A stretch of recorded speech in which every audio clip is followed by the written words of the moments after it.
Hi, in this video I will show you how to make these cute unicorns out of fondant, so let's start. I'm going to use Saracino modeling paste, but this project will work for any fondant or gum paste. Out of the package, this paste is very hard, but after a few seconds in microwave, it's very pliable. I've put some weights on the screen, but overall you can make this unicorn any size. We have our body as the base measurement, and then the legs will be 1/4 of this, and front legs a little smaller, and then the head will be twice as big. For the body we start from sphere and then roll a teardrop.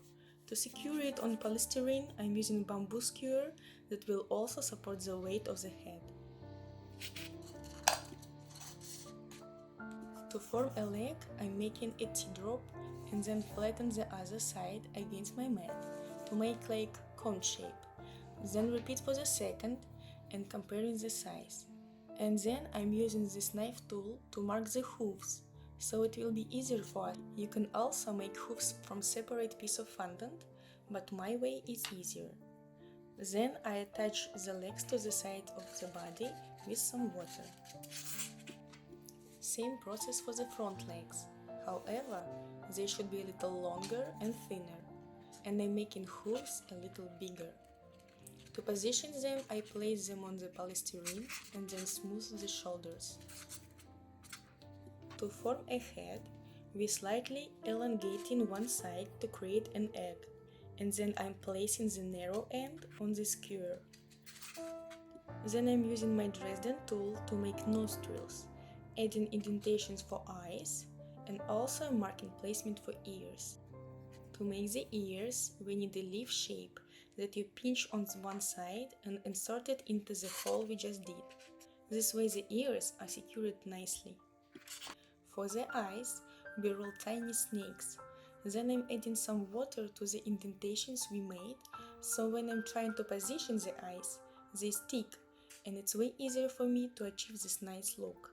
You can make the corners looking up or down, so your unicorn will be happy or sleepy.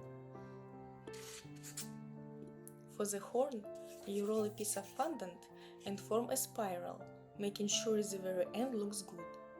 Then you twist it even more to make the shape more uniform and cut the excess.